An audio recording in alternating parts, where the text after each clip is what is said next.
નમસ્કાર ભારતના ભાવીઓ, હું વિશાલ વિરાણી સાયટ એડ્યુકેરમાં આપને આમંત્રિત કરું છું. વિદ્યાર્થી મિત્રો, આજે જોવાનું છે ધોરણ 12નું ચેપ્ટર નંબર 1 અને એમાં લઈને આવી રહ્યા છે એનસીઈઆરટી બુકનો ટોપિક નંબર છે 1.14. ઓકે, 1.14 અને જેનું નામ છે ગોસનો નિયમ. શું છે?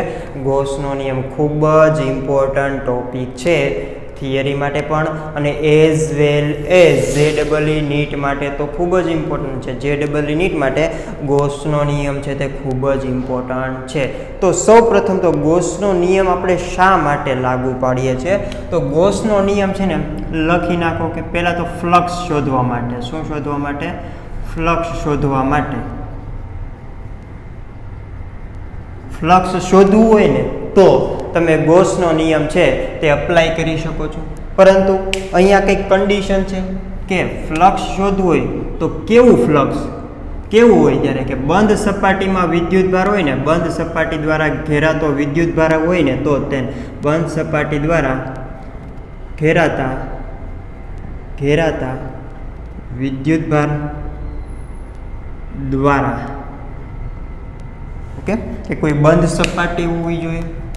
એ બંધ સપાટી દ્વારા કોઈ વિદ્યુતભાર છે તે ઘેરાયેલો હોય ને તો તેના દ્વારા ઉદ્ભવતું ફ્લક્સ શોધવું હોય ને તો ગોસના નિયમનો ઉપયોગ કરવામાં આવે છે. ઓકે, નો પ્રોબ્લેમ. આપણે અગાઉ વાત કરી ગયા હતા કે ફ્લક્સની વાત કરી હતી ને. ફ્લક્સ છે શું? આઈડિયા ખરો? ફ્લક્સ છે શું? વિદ્યુત ક્ષેત્ર રેખાઓની સંખ્યા. ફ્લક્સ શું છે? વિદ્યુત ક્ષેત્ર રેખાઓની સંખ્યા. પરંતુ ક્યારે? કે આપેલા ક્ષેત્રફળમાંથી કેટલી વિદ્યુત ક્ષેત્ર રેખાઓની સંખ્યા પસાર થાય છે તેને ફ્લક્સ કહેવામાં આવે છે. આપેલા ક્ષેત્રફળમાંથી કેટલી વિદ્યુત ક્ષેત્ર રેખાઓની સંખ્યા પસાર થાય છે તેને શું કહેવામાં આવે છે? ફ્લક્સ કહેવામાં આવે છે. માની લઈએ કે હથેળી છે, હથેળીમાંથી 4 વિદ્યુત ક્ષેત્ર રેખાઓની સંખ્યા પસાર થાય છે તો આની માટે ફ્લક્સ કેટલું થશે? 4 વેબર થશે. ફ્લક્સનો એકમ શું હોય છે? 4 વેબર. હવે આ જ ક્ષેત્રફળ હથેળીમાંથી 2 વિદ્યુત ક્ષેત્ર રેખાઓની સંખ્યા પસાર થાય છે તો આની માટે ફ્લક્સ કેટલું થયું? આ જ ક્ષેત્રફળ માટે ફ્લક્સ કેટલું થયું? 2 વેબર થયું. તો ફ્લક્સ છે શું? ફ્લક્સ શું છે? કે આપેલા ક્ષેત્રફળમાંથી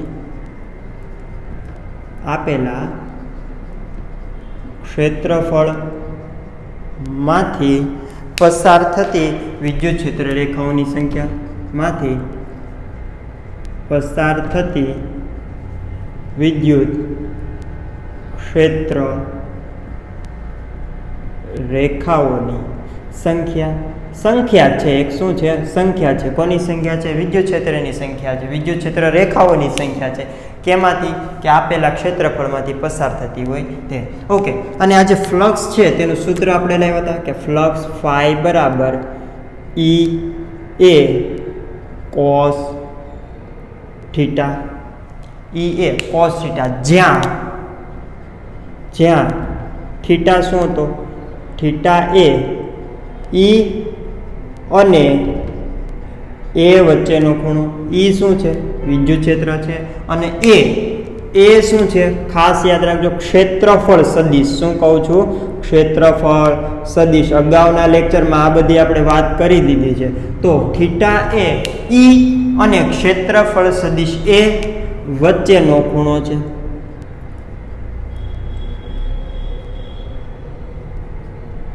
ક્લિયર? ઓકે, ચલો અહીંયા આપણે એ લેક્ચરમાં થોડાક એક્ઝામ્પલ જોયેલા હતા. એક્ઝામ્પલ શું હતું? કે એક બંધ નળાકાર લઈ લઈએ છીએ. શું લઈએ છીએ? બંધ નળાકાર. ઓકે, ચલો બંધ નળાકાર લઈ લીધો. યસ. હવે આ બંધ નળાકાર છે ને તે બાહ્ય વિદ્યુત ક્ષેત્રમાં મૂકેલું છે. કે બંધ નળાકારને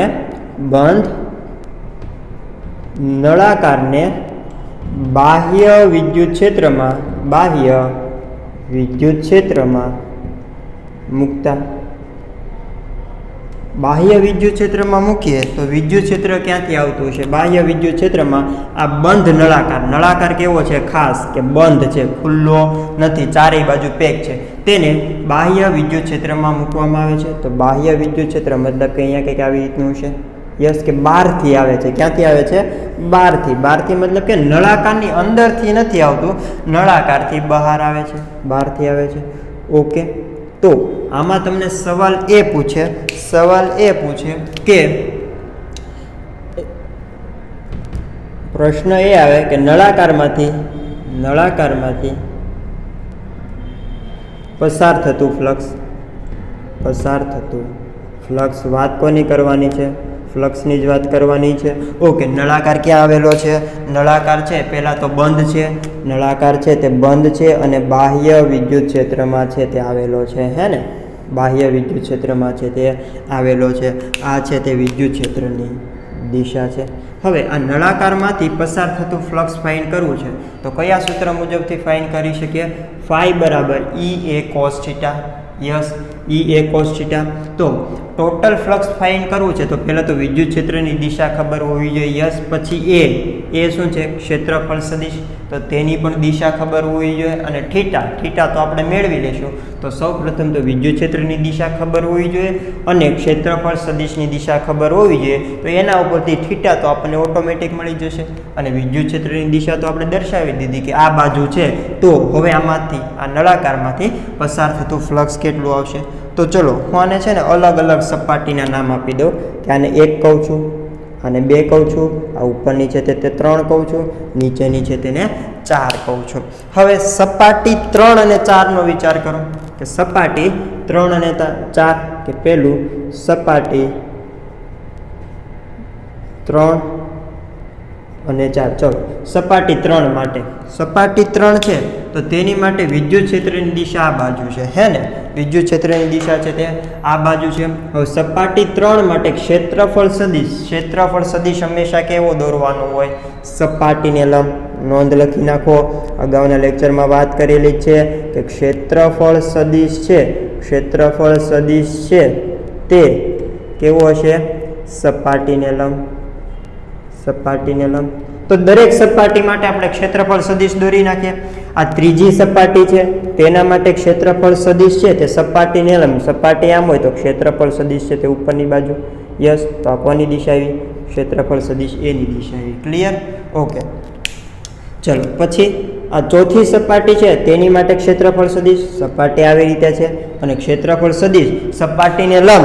અને બીજી વસ્તુ એ કે લંબ તો સાહેબ આપણે નીચેની દિશામાં પણ દોરી શકીએ. અહીંયા લંબ દોરવું હોય તો નીચેની દિશામાં પણ દોરી શકો. તો એક સપાટી માટે 2 ક્ષેત્રફળ આવી શકે છે. એક તો બહારની બાજુ અને આ છે તે અંદરની બાજુ. આ દોરેલો છે તે બહારની તરફ છે, આ દોરેલો છે તે અંદરની તરફ છે. તો સાહેબ સપાટીને લંબ ક્ષેત્રફળ સદિશ લેવાનો છે, પરંતુ કયો? અંદરનો કે બહારનો? તો ખાસ યાદ રાખજો કે બહારનો જ તેન, બહારની તરફનો. ઓકે, જો ક્ષેત્રફળ સદિશ છે તે સપાટીને લંબ જ દોરવાનો છે, પરંતુ બહારની તરફ. અહીંયા સપાટી છે તેને લંબ ક્ષેત્રફળ સદિશ દોરીએ તો એક તો ઉપરની તરફ આવે, એક નીચેની તરફ આવે. કયો ધ્યાનમાં લેવાનો છે? બહારની તરફ. તો સપાટીથી બહારની તરફ જતો હોય તો આ સદિશને ધ્યાનમાં લેવાનો છે, આને ધ્યાનમાં લેવાનો નથી. ઓકે, એવી જ ચોથી સપાટી આપેલી છે તેની માટે ક્ષેત્રફળ સદિશ. આ સપાટી છે, રેડી? તો એને લંબ મતલબ કે અંદર પણ હોઈ શકે ને બહાર પણ હોઈ શકે. તો કયો લેવાનો છે? બહારની તરફનો અને લંબ. તો ક્ષેત્રફળ સદિશ એ આવી ગયો. યસ, ચોથી સપાટી માટે. પહેલી સપાટી માટે કે આ વર્તુળાકાર આપેલું છે, ગોળ આવેલું છે, તો તેની માટે ક્ષેત્રફળ સદિશ દોરવું હોય તો સપાટીને લંબ અને બહારની તરફ. તો સપાટીને લંબ કાં તો આમ આવે કાં તો આમ આવે, પરંતુ બહારની તરફ. તો આ ક્ષેત્રફળ સદિશ એ આવી ગયો. યસ, એવી રીતે બીજી સપાટી માટે સપાટીને લંબ અને બહારની તરફ. તો આ ક્ષેત્રફળ સદિશ એ આવી ગયો.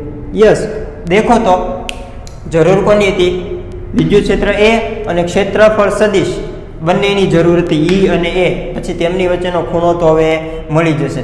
દરેક માટે, ચારેય સપાટી માટે વિદ્યુત ક્ષેત્ર તો આમ જ છે, પરંતુ તેના ક્ષેત્રફળ સદિશની દિશા અલગ અલગ છે. તો સપાટી 3 માટે થીટા કેટલો થશે? A અને E વચ્ચેનો ખૂણો છે ને, A અને E વચ્ચેનો ખૂણો તો થીટા બરાબર કેટલા થશે? ત્રીજી સપાટી માટે થીટા બરાબર કોની વચ્ચેનો ખૂણો? A અને E વચ્ચેનો. E આમ છે, A ઉપરની તરફ છે, તો કેટલો થઈ ગયો? 90 ડિગ્રી થઈ ગયો. તો આની માટે થીટા બરાબર 90 ડિગ્રી. થીટા બરાબર 90 ડિગ્રી. મૂકો તો ઇક્વેશનમાં કે φ3 ત્રીજી સપાટીનું વિદ્યુત ક્ષેત્ર φ3 બરાબર EA થીટા બરાબર cos 90. cos 90 ની વેલ્યુ કેટલી આવે? 0. તો આની માટે તો 0 કે અહીંયાથી વિદ્યુત ક્ષેત્ર રેખાઓ છે તે પસાર થશે નહીં. પછી સપાટી 4 માટે તો વિદ્યુત ક્ષેત્રનું ઓકે કે ક્ષેત્રફળ સદિશ છે તે નીચેની તરફ છે, વિદ્યુત ક્ષેત્ર છે તે આ દિશામાં છે, તો તેમની વચ્ચેનો એંગલ કેટલો છે? 90 ડિગ્રી છે. તો આની માટે પણ 90 ડિગ્રી. તો φ4 પણ કેટલા આવશે? 0 જ આવશે, કારણ કે φ4 થીટા કેટલો છે? 90 ડિગ્રી. તો φ4 બરાબર EA cos 90 બરાબર તો 0. તો 0 આવે છે. યસ, શા માટે 0 આવે છે વિદ્યાર્થી મિત્રો? જુઓ તો નળાકાર વિચાર કરવાનો છે. આ નળાકાર જ છે ને, કે આ ગોળ સપાટી છે, આ બાજુ પણ ગોળ સપાટી છે ને, ઉપરની આ ત્રીજી અને ચોથી સપાટી છે. તો વિદ્યુત ક્ષેત્ર રેખાઓ આમ જાય છે તો કઈ સપાટીમાંથી પસાર થશે? આ પહેલી સપાટી અને બીજી સપાટીમાંથી પસાર થશે. અહીંયાથી પસાર થશે, ઉપરની જે ત્રીજી સપાટી છે કોર છે ત્યાંથી પસાર થશે. વિદ્યુત ક્ષેત્ર રેખાઓ ત્યાંથી પસાર થશે નહીં. ફ્લક્સને કહીએ છીએ શું? ફ્લક્સ શું છે? કે આપેલા ક્ષેત્રફળમાંથી પસાર થતી વિદ્યુત ક્ષેત્ર રેખાઓની સંખ્યા, કે આ જે કોર છે તેમાંથી વિદ્યુત ક્ષેત્ર રેખાઓની સંખ્યા પસાર જ નથી. કોરમાંથી વિદ્યુત ક્ષેત્ર રેખાઓની સંખ્યા પસાર જ નથી થતી. તો ફ્લક્સ કેવું આવશે? 0. કોની માટે? ત્રીજી સપાટી માટે. એવું જ બીજી ચોથી સપાટી છે તે પણ એક કોર જ છે અને વિદ્યુત ક્ષેત્ર આમ જાય છે. તો વિદ્યુત ક્ષેત્ર આમ જતું હોય તો ચોથી સપાટીમાંથી વિદ્યુત ક્ષેત્ર રેખાઓની સંખ્યા પસાર થશે નહીં. તો તેની માટે પણ ફ્લક્સ કેવું આવશે? 0 આવશે. યસ. હવે કોની વાત કરીએ? કે સપાટી 1 માટે.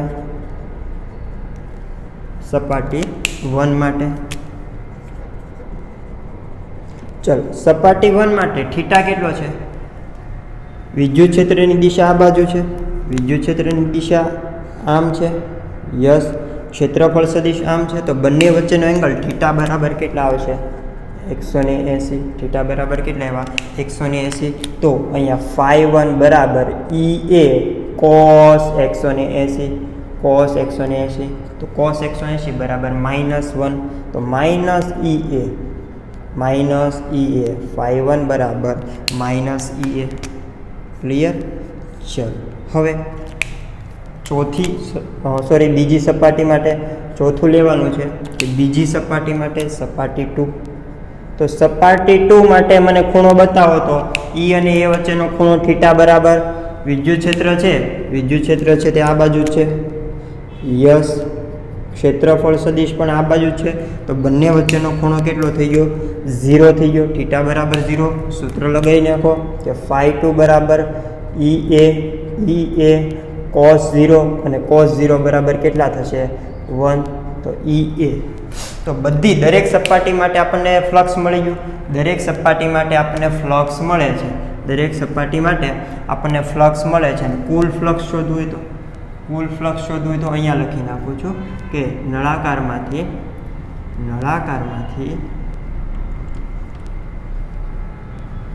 પસાર થતું કુલ ફ્લક્સ. આ કયા મળે છે? કે પહેલી, બીજી, ત્રીજી ને ચોથી સપાટીમાંથી પર્ટિક્યુલર પોતાની સપાટીમાંથી કેટલું પસાર થાય છે તે પોતાનો ફાળો આપે છે. નળાકારમાંથી પસાર થતું કુલ ફ્લક્સ φ શોધવું હોય તો પહેલી સપાટીમાંથી પસાર થતું ફ્લક્સ પ્લસ બીજી સપાટીમાંથી પસાર થતું ફ્લક્સ પ્લસ ત્રીજી સપાટીમાંથી પસાર થતું ફ્લક્સ અને પ્લસ ચોથી સપાટીમાંથી પસાર થતું ફ્લક્સ. ઓકે. φ1 બરાબર -EA. φ2 બરાબર પ્લસ EA અને φ3 અને φ4 તો કેટલા છે? 0 છે. તો અહીંયા φ બરાબર કેટલા આવે છે?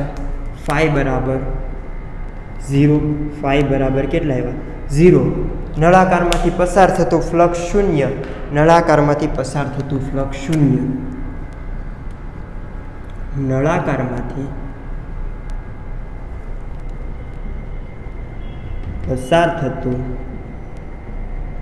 0 છે તે 0 આવે છે. શા માટે શૂન્ય આવે છે અથવા તો ક્યારે શૂન્ય આવે છે? શૂન્ય છે તો કારણ કે આનું રીઝન લખવું હોય તો વિદ્યુત નળાકાર છે તે ક્યાં મૂકેલો હતો? નળાકાર છે તે બાહ્ય વિદ્યુત ક્ષેત્રમાં મૂકેલો છે. નળાકાર છે, નળાકારને બાહ્ય વિદ્યુત ક્ષેત્રમાં મૂકેલો છે. નળાકારમાંથી જે વિદ્યુત ક્ષેત્ર પસાર થાય છે તે બહારથી આવે છે. દેખાય છે? વિદ્યુત ક્ષેત્ર રેખાઓ છે તે બહારથી આવે છે, નળાકારની અંદરથી નથી આવતી. નળાકારની અંદરથી નથી આવતી. તો અહીંયા શું કહી શકીએ કે કારણ કે નળાકાર, બંધ નળાકાર, કેવો નળાકાર મૂકેલો છે? ખાસ કે બંધ નળાકાર, બંધ નળાકાર એ બાહ્ય વિદ્યુત ક્ષેત્રમાં મૂકેલ છે. બાહ્ય વિદ્યુત ક્ષેત્રમાં મૂકેલ છે. ઓકે, બાહ્ય વિદ્યુત ક્ષેત્રમાં મૂકેલ છે એનો મતલબ શું? આ વિદ્યુત ક્ષેત્ર રેખાઓ ક્યાંથી આવે છે? બહારથી આવે છે. અને વિદ્યુત ક્ષેત્ર રેખાઓ આવે કોના દ્વારા? કોના દ્વારા ઉત્પન્ન થાય? કોઈ વિદ્યુતભાર દ્વારા જ ઉત્પન્ન થાય ને. વિદ્યુત ક્ષેત્ર રેખાઓ કોના દ્વારા ઉત્પન્ન થાય છે? કોઈક વિદ્યુતભાર દ્વારા જ ઉત્પન્ન થશે. તો આપણે એમ વિચારી શકીએ કે આ જે વિદ્યુત ક્ષેત્ર રેખાઓ છે તે કોઈક વિદ્યુતભાર દ્વારા ઉત્પન્ન થશે અને આ વિદ્યુતભાર ક્યાં આવેલો છે? અહીંયા ક્યાંક આવેલો છે.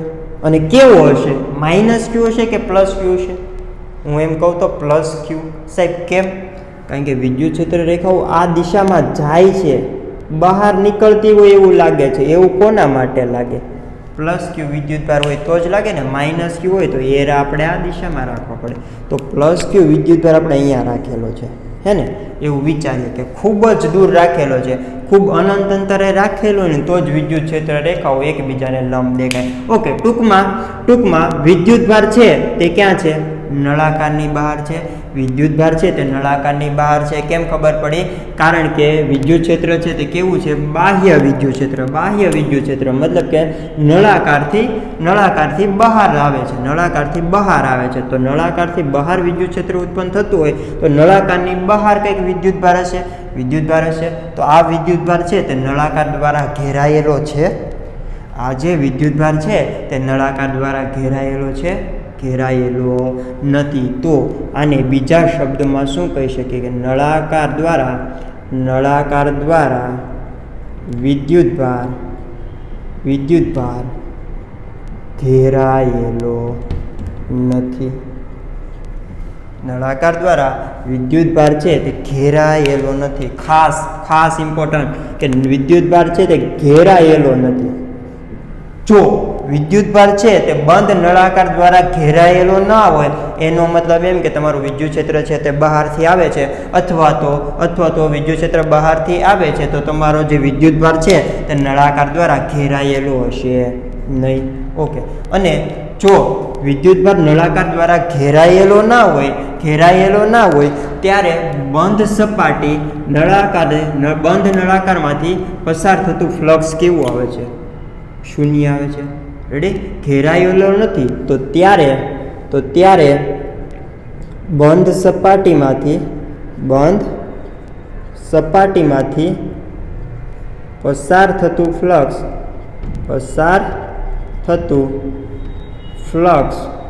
કેવું આવે છે? શૂન્ય આવે છે. ઓકે, ચલો. ક્યારે? પરંતુ હું વારંવાર રિપીટ કરું છું, ક્યારે? કે જ્યારે વિદ્યુતભાર છે ને તે નળાકાર દ્વારા ઘેરાયેલો હોય નહીં. તો હવે જો વિદ્યુતભાર ઘેરાયેલો હોય તો અહીંયા આપણે આ કથા છે તે સમાપ્ત કરીએ છીએ. કઈ કથા? કે વિદ્યુતભાર છે તે નળાકારની બહાર આવેલો છે. હવે સવાલ એ આવે કે બંધ નળાકાર છે. યસ. હવે આ જે વિદ્યુતભાર છે તે પહેલાં ક્યાં હતો? પ્લસ ક્યુ છે તે બહાર હતો, નળાકાર દ્વારા ઘેરાતો નહોતો. યસ, પરંતુ પ્લસ ક્યુ વિદ્યુતભારને અહીંયા મૂકી દો તો આ વિદ્યુતભાર કેવો થઈ ગયો? નળાકાર દ્વારા ઘેરાયેલો થઈ ગયો. નળાકાર દ્વારા ઘેરાયેલો વિદ્યુતભાર. ઓકે, નળાકાર દ્વારા હવે આ વિદ્યુતભાર ઘેરાય છે તો હવે ફ્લક્સ શું શૂન્ય થશે? મારો સવાલ એ છે. તો હવે જો ફ્લક્સ છે તે શૂન્ય થશે કે જ્યારે બંધ નળાકાર દ્વારા વિદ્યુતભાર ઘેરાયેલો નથી ત્યારે તેમાંથી પસાર થતું ફ્લક્સ શૂન્ય થશે. આપણે આખી કથા કરેલી છે, ગણતરી કરેલી છે અને જોઈએ છે કે ફ્લક્સ શૂન્ય આવે છે ક્યારે, કે જ્યારે વિદ્યુતભાર છે તે નળાકાર દ્વારા ઘેરાયેલો ના હોય ત્યારે. પરંતુ જો નળાકાર દ્વારા ઘેરાયેલો હોય તો આ ફ્લક્સ આવશે કેટલું, અથવા તો ફ્લક્સ શૂન્ય આવશે. અહીંયા તો શૂન્ય આવતું તો અહીંયા શૂન્ય આવશે, તો એ તો ગણતરી કરવી પડશે. કઈ રીતે ગણતરી કરીએ? આ રીતે પણ ગણતરી કરી શકીએ, અને જો આ રીતે ગણતરી ના કરવી હોય ને આ રીતે પણ કરી શકો છો, અને આ રીતે ગણતરી ના કરવી હોય ને તો આપણે ગોસના નિયમનો ઉપયોગ કરવાનો થશે. હવે આપણે ગોસના નિયમ ઉપર આવીએ છીએ. શા માટે? કે હવે જોઈ શકો છો કે ફ્લક્સ શોધવા માટે ગોસનો નિયમ ઉપયોગ થાય છે. શોધીએ છીએ શું? ફ્લક્સ અધ્યયન. પરંતુ કેવી? બંધ સપાટી. કે આ જે સપાટી નળાકાર લીધેલો છે એ કેવો લીધેલો છે? બંધ જ લીધો છે. કેવો લીધેલો છે? બંધ જ લીધેલો છે. અને બંધ સપાટી દ્વારા ઘેરાતા વિદ્યુતભાર, આ જે વિદ્યુતભાર છે તે ઘેરાયેલો છે. વિદ્યુતભાર છે તે બંધ સપાટી દ્વારા ઘેરાયેલો છે. સપાટીની અંદર આવેલો છે, સપાટીની બહાર આવેલો નથી. સપાટીની બહાર આવેલો હોય ને તો તમારે આ જ રીત વાપરવી પડે. શું કહું છું કે સપાટીની બહાર વિદ્યુતભાર આવેલો હોય, બંધ સપાટીની બહાર વિદ્યુતભાર આવેલો હોય ત્યારે તમારે આ રીતે જ વાપરવી પડે. પરંતુ સપાટીની અંદર વિદ્યુતભાર આવે ને તો તમે આ રીત પણ વાપરી શકો, અને આના કરતાં ઇઝી મેથડ આવશે કે ગોસનો નિયમ. તો ગોસનો નિયમ તો સૌ પ્રથમ તો ફ્લક્સ શોધવા માટે અને બંધ સપાટી દ્વારા ઘેરાતા વિદ્યુતભાર હોય તો ત્યારે ફ્લક્સ શોધવા માટે આપણે ઉપયોગ કરી શકીએ છીએ. ઓકે, તો ચલો આમાં એક ગોળો લેવાનો છે કે ઘન ગોળાની અંદર અહીંયા કેવું લીધું? નળાકાર લીધો તો કે નળાકારની અંદર કોઈ વિદ્યુતભાર ક્યુ છે, નળાકારની અંદર કોઈ વિદ્યુતભાર ક્યુ છે. પરંતુ આપણે ઘન ગોળાના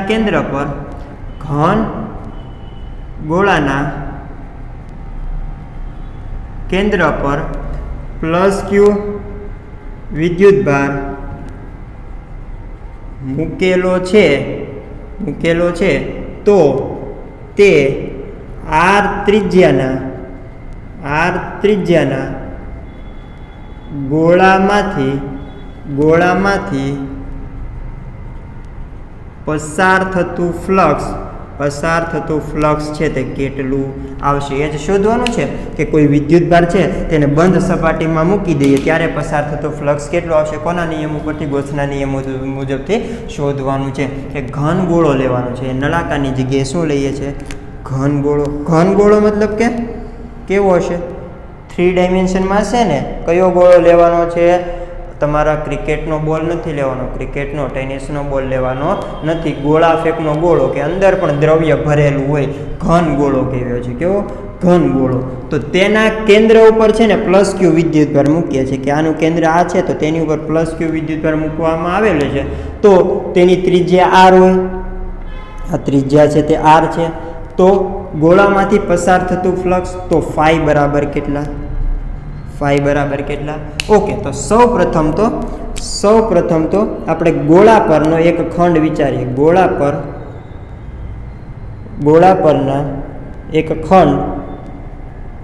ખંડ જેને ડેલ્ટા એસ કહીએ છીએ. ડેલ્ટા એસમાંથી પસાર થતું વિદ્યુત ક્ષેત્ર શોધીએ. પસાર થતું વિદ્યુત ક્ષેત્ર. ઓકે, શું કર્યું હતું? અહીંયા શું કરેલું હતું કે નળાકારમાંથી પસાર થતું વિદ્યુત ક્ષેત્ર શોધવું હતું. તો પહેલી સપાટી માટે ગોતેલું, બીજી સપાટી માટે ગોતેલું, ત્રીજી સપાટી માટે ગોતેલું, ચોથી સપાટી માટે ગોતેલું, અને પછી ટોટલ તેનો સરવાળો કરીએ તો આપણને આખા નળાકાર દ્વારા ફ્લક્સ છે તે મળી જતું હતું. તો અહીંયા પણ એ જ કરવાનું રહેશે કે ગોળા પરનો પહેલાં એક કોઈ ખંડ લઈ લેવાનો. શું લઈ લેવાનો? ખંડ લઈ લેવાનો. કે આ ગોળો છે તો તેની ઉપર કોઈક માની લઈએ કે નાનકડો અમથો ખંડ છે. શું આવેલું છે? નાનકડો અમથો ખંડ જેને ડેલ્ટા એસ કહીએ છીએ. તો આમાંથી પસાર થતું ફ્લક્સ ફાઇન કરી નાખીએ કે આ નાનકડા અમથા ખંડ છે તેમાંથી કેટલું ફ્લક્સ છે તે પસાર થતું હશે. હશે. ઓકે, ગોળો છે તેના કેન્દ્ર ઉપર પ્લસ ક્યુ વિદ્યુતભાર મૂકેલી છે, ગોળાની ત્રિજ્યા આર છે અને અહીંયા એક કોઈ નાનકડો અમથો ખંડ વિચારેલો છે. ખંડ છે તે ડેલ્ટા એસ છે. તો આ ખંડમાંથી પસાર થતું વિદ્યુત ક્ષેત્ર છે તે કેટલું હશે? પછી આ એક ખંડના લીધે મળશે. આપણે તો કોના લીધે જોતું છે કે આખા ગોળામાંથી. તો આ જે નાના ખંડ હોય, દરેક ખંડમાંથી પસાર થતા ફ્લક્સનો સરવાળો કરી દઈએ તો આપણને શું મળી જાય? ટોટલ ગોળામાંથી પસાર થતું ફ્લક્સ મળી જાય કે ના મળી જાય? તો સૌપ્રથમ તો આપણે એક ખંડમાંથી પસાર થતું ફ્લક્સ શોધીએ છીએ. ઓકે, તો ફ્લક્સ શોધવું હોય તો આપણે સૂત્ર શું મૂકી શકીએ કે ફાઈ બરાબર ઈ એ કોસ થીટા. ઓકે, ચલો ઈ એ કોસ થીટા. હવે જ્યાં અથવા તો આને સદિશ સ્વરૂપમાં લખવું હોય તો આપણે શું લખીએ કે ઈ ડોટ એ. ડોટ મતલબ કે અદિશ ગુણાકાર, તો આને શું પણ કહેવાશે? ઈ એ કોસ થીટા જ કહેવાશે. યસ, વિદ્યુત ક્ષેત્ર જ્યાં વિદ્યુત ક્ષેત્ર ઈ બરાબર સદિશ સ્વરૂપમાં જ લખવાનું છે. કોના દ્વારા વિદ્યુત ક્ષેત્ર ઉત્પન્ન થશે? પ્લસ ક્યુ વિદ્યુતભાર દ્વારા. તો કે ક્યુ અને ક્યુ વિદ્યુતભાર છે તે બિંદુવત વિદ્યુતભાર છે, એટલા જ માટે તે આપણે કે ક્યુ બાય આર સ્ક્વેર સૂત્ર લાગુ પાડી શકીએ. કે ક્યુ કઈ જગ્યાએ શોધવાનું છે? અહીંયા.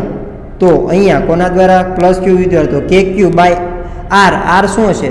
અંતર. કેટલું અંતર હશે? ત્રિજ્યા જેટલું. તો આર સ્ક્વેર. ઓકે, પરંતુ આ તો મૂલ્યની વાત થઈ. હું આમ કહી શકું ને કે આ તો મૂલ્યની વાત થઈ.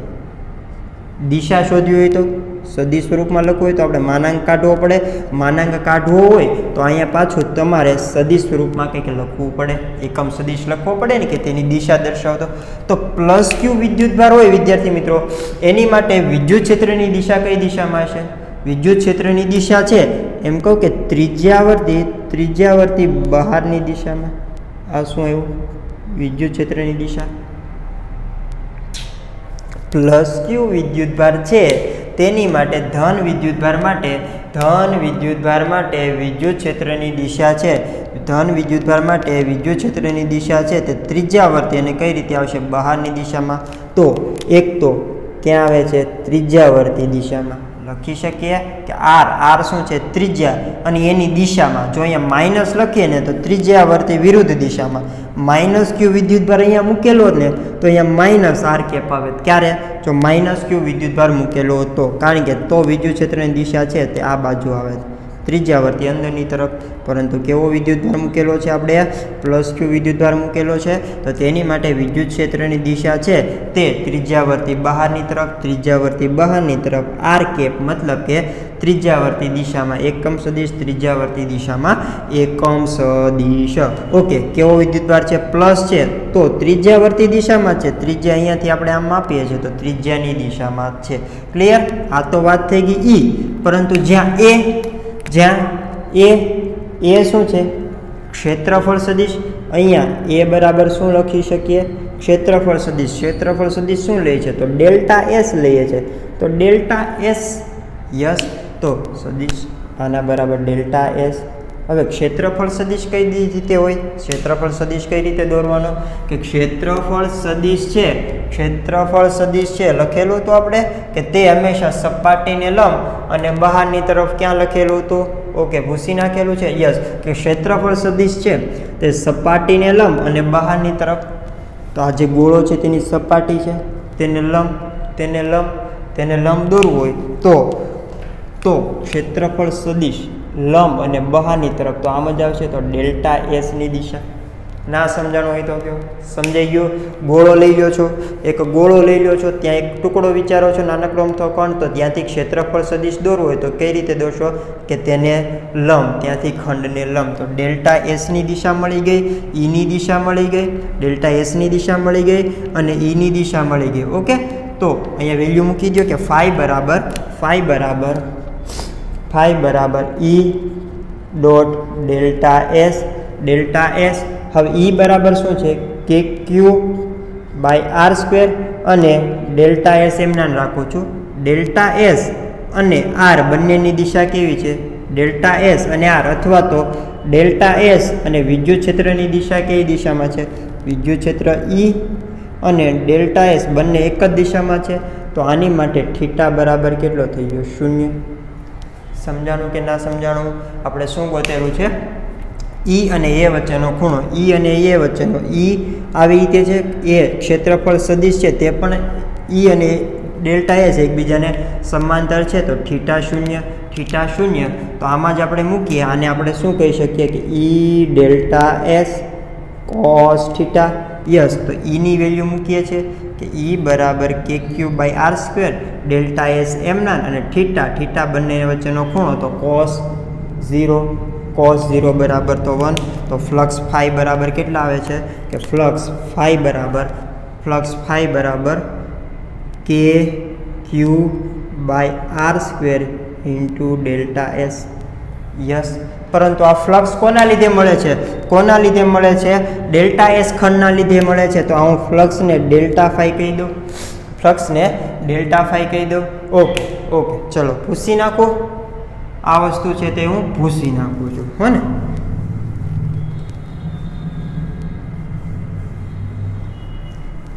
પરંતુ આપણે ગોતવાનું છે કોના લીધે? નાનકડા અમથા ખંડના લીધે નથી ગોતવાનું. કોના લીધે ગોતવાનું છે? આ તો આપણે ખંડના લીધે ગોતેલું છે, ખંડના લીધે નહીં, સંપૂર્ણ ગોળાના લીધે ગોતવાનું છે. તો ગોળામાંથી પસાર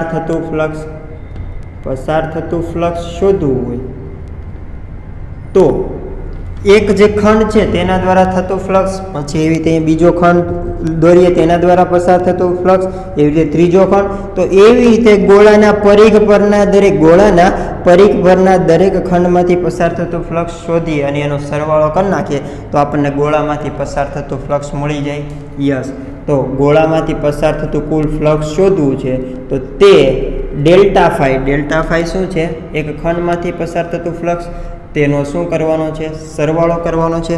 ક્યાં સુધી કરવાનો છે કે બધા જ ડેલ્ટા એસ મતલબ કે આ જે ખંડ છે ને તે દરેક ખંડ આવી જવા જોઈએ, ગોળા પરના દરેક ખંડ આવી જાય. દરેક ખંડ આવી જાય તો આખો ગોળો છે તે કવર થઈ જાય છે. આખો ગોળો કવર થઈ જાય છે તો હવે આપણને ફ્લક્સ મળશે. તે કેટલું મળશે? કુલ ફ્લક્સ મળશે. કેમાંથી?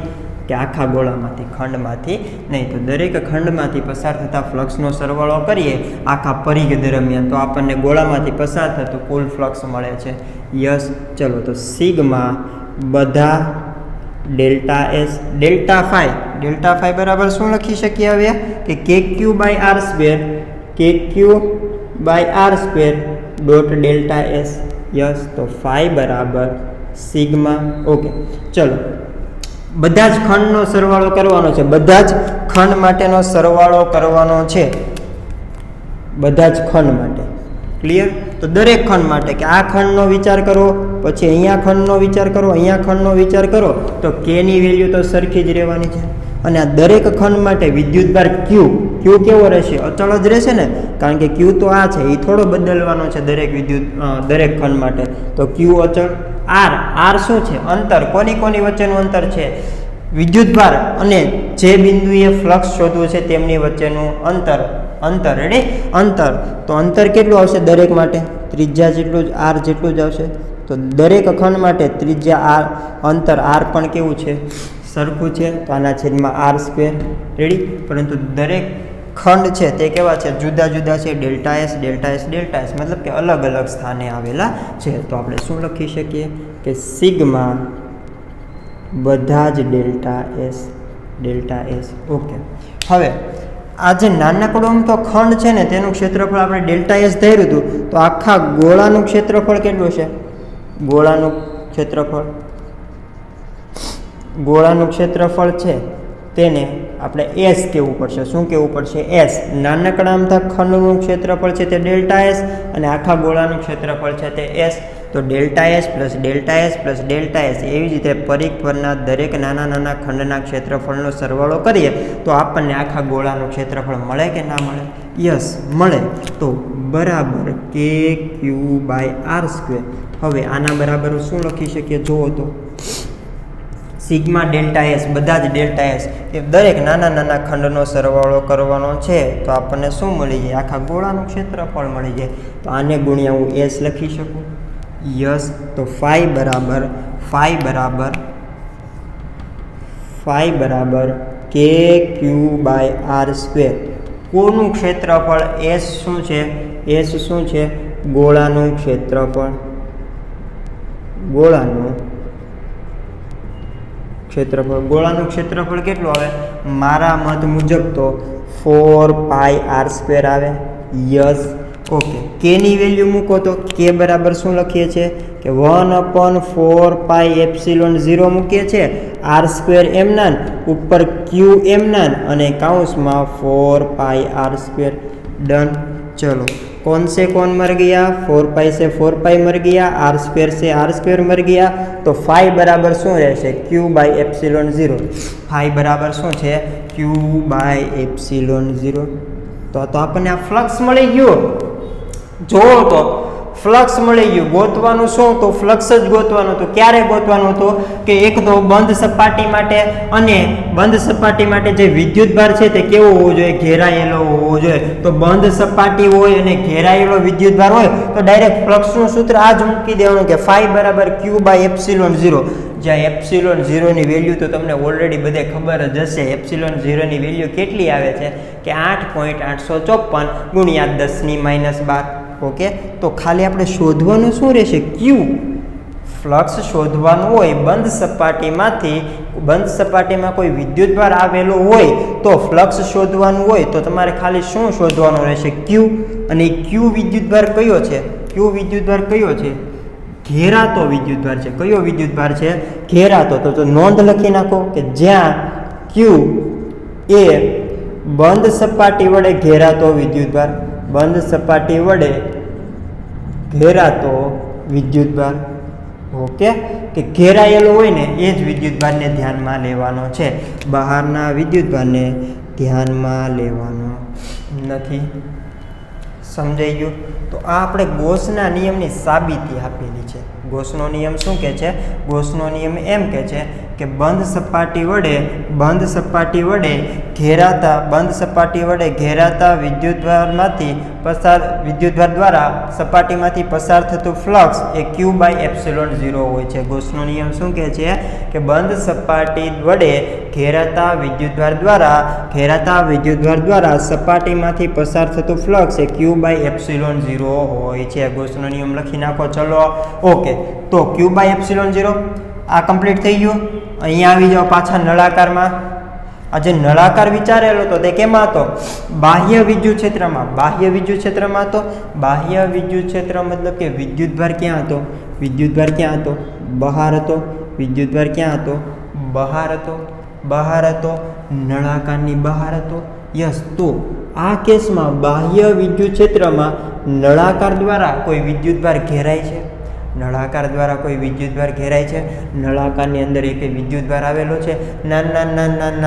નળાકારની અંદર એક વિદ્યુતભાર આવેલો નથી. તો નળાકાર દ્વારા ઘેરાતો વિદ્યુતભાર કેટલો છે? 0 છે. નળાકાર દ્વારા ઘેરાતો વિદ્યુતભાર કેટલો છે? 0 છે. તો બંધ સપાટી કઈ આપેલી છે? નળાકાર. તો નળાકાર વડે ઘેરાતો વિદ્યુતભાર 0. તો શું શેની વેલ્યુ? 0. ક્યુ ની વેલ્યુ 0. તો ક્યુ ની વેલ્યુ 0 મૂકો તો ફ્લક્સ 0 આવે કે ના આવે?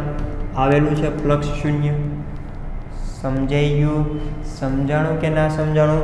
તો ટૂંકમાં તો આપણે એક નોંધ લખી શકીએ ને, phi બરાબર 0 માટે શું નોંધ લખી શકીએ કે બંધ સપાટી હોય,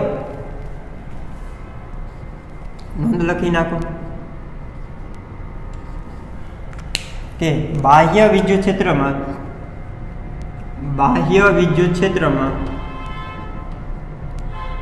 મૂકેલી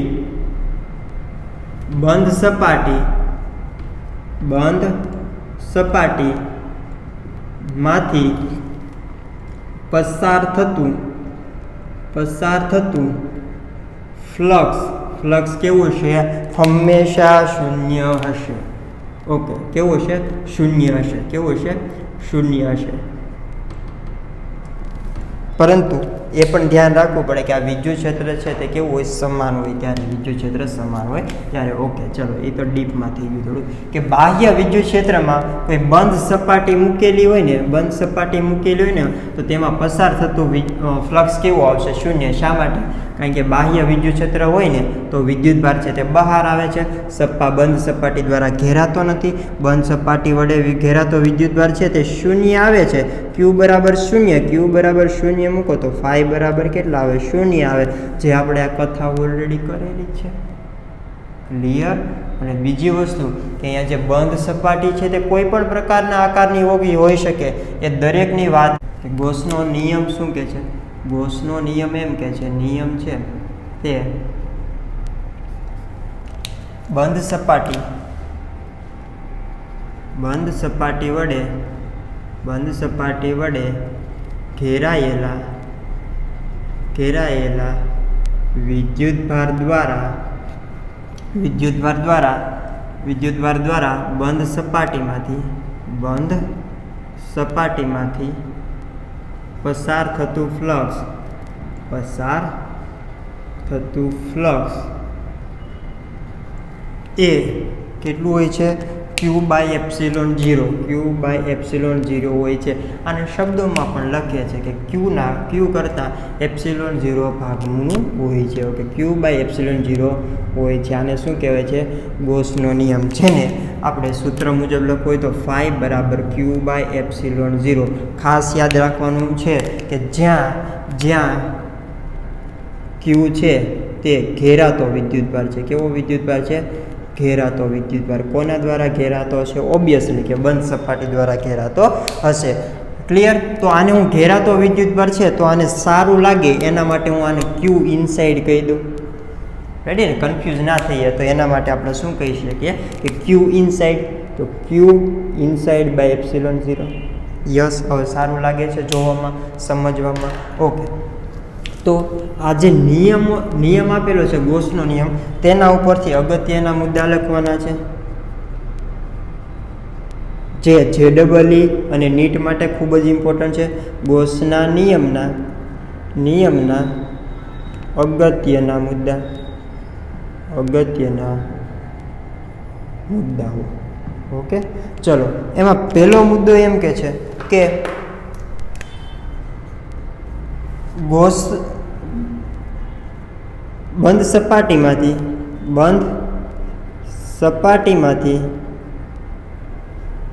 પસાર થતું ફ્લક્સ એ બંધ સપાટીના આકાર અને પરિમાણ.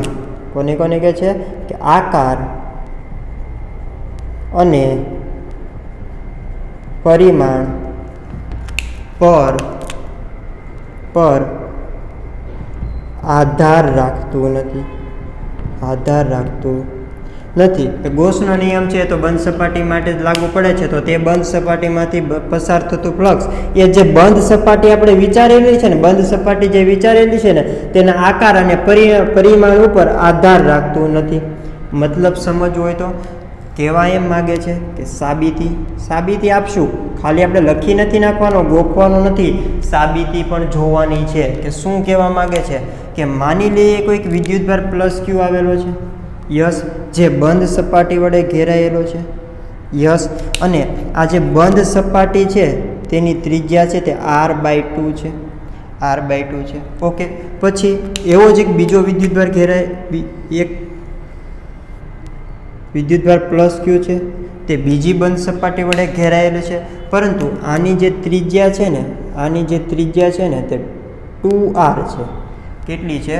2r છે. અથવા તો ચલો હું r કરી નાખું કે આની ત્રિજ્યા છે તે r છે. તો એમ કે આ બંધ સપાટીમાંથી પસાર થતું ફ્લક્સ કેટલું અને આ બંધ સપાટીમાંથી પસાર થતું ફ્લક્સ કેટલું? શું કહે છે કે પહેલાં r/2 ત્રિજ્યાનો ગોળો છે તેના કેન્દ્ર ઉપર વિદ્યુતભાર Q મૂકેલો છે, તો તેની ઉપર પસાર થતું ફ્લક્સ કેટલું? અને પછી r ત્રિજ્યાનો ગોળો લેવાનો છે, વિદ્યુતભાર તો +Q જ રાખવાનો છે, અંદરની તરફ હશે ને તો હવે પસાર થતું ફ્લક્સ કેટલું? તો તમને શું વિચાર આવશે કે મોટો ગોળો છે તેમાંથી પસાર થતું ફ્લક્સ છે તે વધારે હશે. શા માટે? કારણ કે મોટા બંધ સપાટી જે વિચારેલી છે તો બીજી બંધ સપાટી છે તેનું પરિમાણ પહેલાં કરતાં કેવું છે? મોટું છે. પરંતુ પસાર થતું ફ્લક્સ એ પરિમાણ ઉપર આધાર રાખશે નહીં. શા માટે? શા માટે? કારણ કે ફાઈ બરાબર આપણે શું લખીએ છીએ કે ફાઈ બરાબર એ કોસ થીટા યસ ઈ શું છે? વિદ્યુત ક્ષેત્ર પ્લસ ક્યુ વિદ્યુતભાર દ્વારા ઉદ્ભવતું, તો તેને કહું કે કે ક્યુ ઓકે કે ક્યુ બાય આર સ્ક્વેર, આર બરાબર r/2, તો r/2 વર્ગ ઇન્ટુ એ શું છે? ક્ષેત્રફળ. કોનું ક્ષેત્રફળ? ગોળાનું ક્ષેત્રફળ. કેટલું લઈએ છીએ કે 4π, r બરાબર કેટલું આવશે? r/2 વર્ગ ઇન્ટુ કોસ થીટા. તો આપણે અગાઉ વાત કરેલી છે કે અહીંયા શોધવું હોય તો વિદ્યુત ક્ષેત્ર કઈ દિશામાં આવે છે? વિદ્યુત ક્ષેત્ર છે પ્લસ ક્યુ વિદ્યુતભાર છે તો ત્રિજ્યાવર્તી બહારની દિશામાં, તો વિદ્યુત ક્ષેત્ર આ દિશામાં. અને ક્ષેત્રફળ સદિશ કઈ રીતે દોરીએ છીએ કે ખંડને લંબ, તો ક્ષેત્રફળ પણ કઈ આવે છે? એ જ દિશામાં. તો બંને વચ્ચેનો ખૂણો 0, તો cos 0 બરાબર તો 1 થશે. તો અહીંયા હું 1 લખી નાખું. ઓકે, ચલો, દેખાય છે? ત્યાંથી દેખાય છે? અને પછી ગોતી નાખશું. બરાબર કે બરાબર શું લખી શકીએ? 4πε0, તો 4πε0 r/2 વર્ગ ઉપર શું છે? ક્યુ છે. યસ, ઉપર છે તે ક્યુ છે, ગુણ્યા 4π r/2 વર્ગ કેન્સલ, 4π કેન્સલ, તો ફાઈ બરાબર કેટલા આવે છે? q/ε0. કોની માટે? r/2 ત્રિજ્યાનો ગોળો હોય ત્યારે. યસ. પછી શું કર્યું હતું કે ગોળો છે તે મોટો લઈ લીધો હતો. કેટલી લીધો હતો કે r ત્રિજ્યાનો. વિદ્યુતભાર પ્લસ ક્યુ જ મૂકેલું છે, તો આના દ્વારા ઉદ્ભવતું વિદ્યુત ક્ષેત્ર ફ્લક્સ ફાઈ બરાબર એ કોસ થીટા બરાબર આમાં પણ 0 જ આવશે. ઈ વિદ્યુત ક્ષેત્ર, તો કે બરાબર 1/4πε0, ક્યુ તો પ્લસ ક્યુ, આર કેટલો હશે કે r² એ બરાબર 4π r², ત્રિજ્યા r જ છે તો r² અને cos 0 બરાબર તો 1 જ આવશે. 4π કેન્સલ, r² કેન્સલ, તો ફાઈ બરાબર શું આવે? ε0, q/ε0. ફાઈ બરાબર શું છે? q/ε0.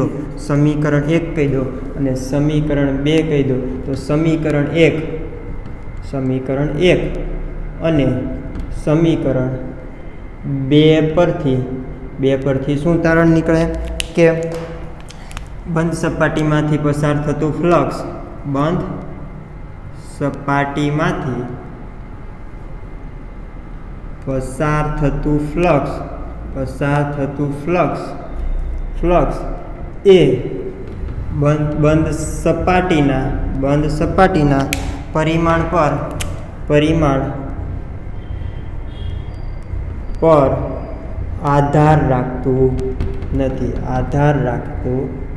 નથી. એ જ વસ્તુની વાત કરેલી હતી કે તમે ગોળો છે તે r/2 ત્રિજ્યાનો તો પણ ફ્લક્સ કે વિદ્યુતભાર ક્યુ હતો તો ફ્લક્સ ફાઈ બરાબર q/ε0. ગોળાને બમણો કરી દો છો તો પણ q/ε0. આના કરતાં 4 ગણો કરી દો, 16 ગણો કરી દો, ગમે તેટલો કરી દો, ફ્લક્સ કેટલો આવશે? સરખું જ આવશે. શા માટે?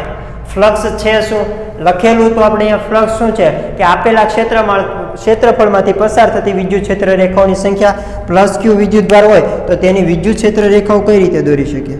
આ રીતે દોરી શકીએ. કેટલી દોરેલી છે? 3 ને 7 પ્લસ ક્યુ વિદ્યુતભાર છે. અહીંયા એટલો જ વિદ્યુતભાર રાખીએ છીએ તો અહીંયા પણ વિદ્યુત ક્ષેત્ર રેખાઓની સંખ્યા કેટલી આવશે? 7 જ આવશે. 3, 4, 5, 6 અને 7 વિદ્યુત ક્ષેત્ર રેખાની સંખ્યા કોના ઉપર આધાર રાખે છે કે વિદ્યુતભાર ઉપર.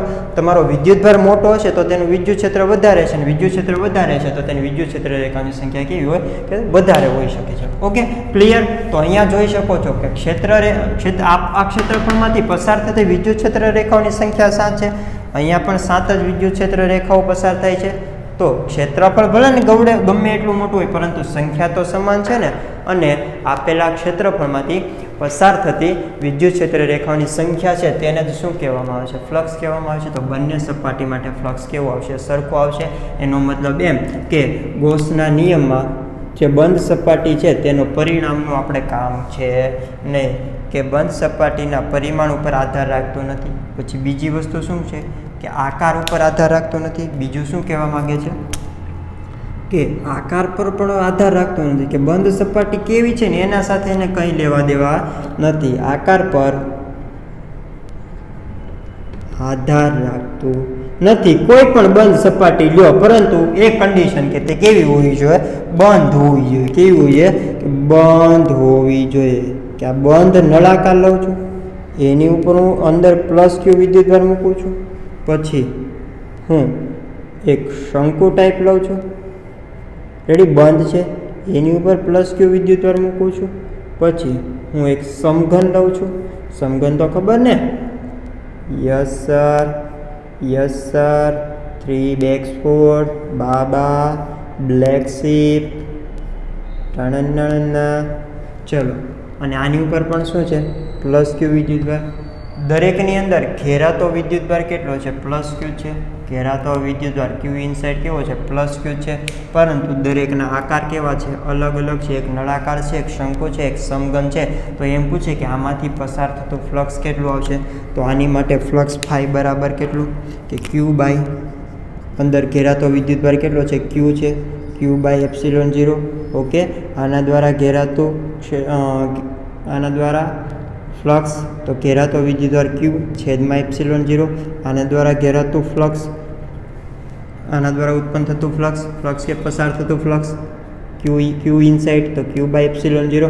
તો દરેક માટે ફ્લક્સ કેટલો આવે છે, ક્યુ બાય એપ્સિલોન 0. આકાર બદલાય તો પણ ફ્લક્સ બદલાતું નથી. તે કોના ઉપર ખાલી આધાર રાખે છે, જુઓ તો ફ્લક્સ છે તે કોના ઉપર આધાર રાખે છે, ઘેરાતા વિદ્યુતભાર ઉપર જ આધાર રાખે છે. કે તમારો જે ક્ષેત્રફળ વિચારેલું છે એની અંદર વિદ્યુતભાર કેટલો ઘેરાયેલો છે. ત્રણેયમાં ઘેરાયેલો વિદ્યુતભાર તો સરખો છે. ઘેરાયેલો વિદ્યુતભાર સરખો હોય તો ફ્લક્સ સરખું જ આવે ને, આકાર સાથે કંઈ લેવા દેવા છે નહીં. તો આના ઉપરથી શું લખી શકીએ કે બંધ સપાટીમાંથી પસાર થતું ફ્લક્સ એ બંધ સપાટીના આકાર પર આધાર રાખતું નથી. આકાર પર આધાર રાખતું નથી. ઓકે, પછી ત્રીજો નિયમ એમ કહેવા માંગે છે કે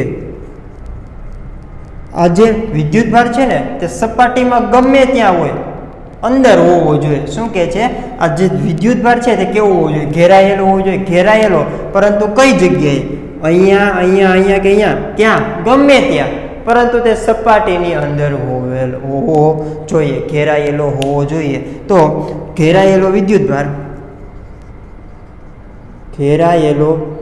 વિદ્યુતભાર બંધ સપાટીની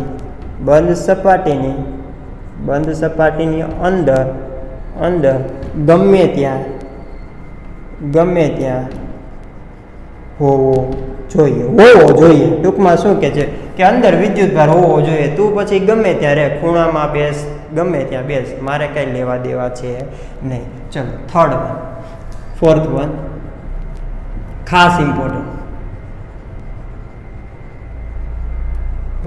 કે અહીંયા જે ફાઈ બરાબર શું લખે છે, કે ફાઈ બરાબર લખીએ છીએ ક્યુ ઇનસાઇડ બાય એપ્સિલોન 0. બીજું ફ્લક્સનું સૂત્ર શું લખીએ છીએ, કે ફાઈ બરાબર ઈ એ કોસ ફાઈ. રેડી. તો ઘણીવાર એવું પણ બને કે કેટલાક વિદ્યુતભાર છે તે બંધ સપાટીની અંદર, માની લો કે હું Q1 વિદ્યુતભાર છે તે અહીંયા મૂકું છું, Q2 વિદ્યુતભાર છે તે અહીંયા મૂકું છું, અને Q3 વિદ્યુતભાર છે તે હું અહીંયા મૂકું છું. ઓકે, આ શું છે, બંધ સપાટી છે. તો આમાં બંધ સપાટીની અંદર કેટલા વિદ્યુતભાર આવેલા છે, Q1 અને Q2. શા માટે આ વસ્તુની વાત કરીએ છીએ, કારણ કે આપણે ઘેરાતા વિદ્યુતભારની જ વાત કરવાની છે. તો ઘેરાતો વિદ્યુતભાર કેટલો છે, Q1 અને Q2 છે. અને Q3 વિદ્યુતભાર છે તે તો બંધ સપાટીની બહારનો વિદ્યુતભાર છે.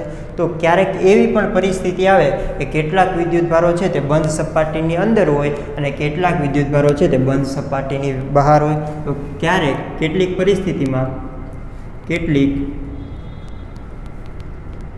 પરિસ્થિતિમાં કેટલાક વિદ્યુતભાર બંધ સપાટીની અંદર આવેલા હોય અને કેટલાક વિદ્યુતભાર એ બંધ સપાટીની બહાર આવેલા હોય, બંધ સપાટીની બહાર આવેલા હોય છે. યસ, આપણે જે પરિસ્થિતિ દર્શાવી છે કે જેમાં Q1 અને Q2 છે તે બંધ સપાટીની અંદર છે અને Q3 વિદ્યુતભાર છે તે બંધ સપાટીની બહાર છે. તો હું પહેલાં આની માટે એમ પૂછું કે આમાંથી ઉદ્ભવતું ફ્લક્સ કેટલું હશે, તો તમે મને શું કહેશો કે ફ્લક્સ બરાબર સાહેબ Q inside by epsilon 0. Q inside સપાટીની અંદરનો વિદ્યુતભાર કેટલો છે, Q1 અને Q2, તો બંનેનો સરવાળો કે Q1 અને Q2 by epsilon 0. Yes, flux તો મળી ગયું. કારણ કે ફ્લક્સ શોધવા માટે આપણે બંધ સપાટીની બહારના વિદ્યુતભારની જરૂર પડતી નથી. તો અહીંયા નોંધ લખી નાખો કે જ્યાં Q ઇનસાઇડ છે તે કયો છે, લખેલી છે નોંધ કે ઘેરાતો વિદ્યુતભાર છે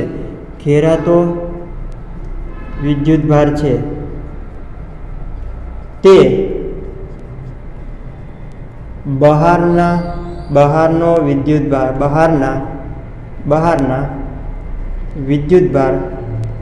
પર આધાર રાખતો નથી.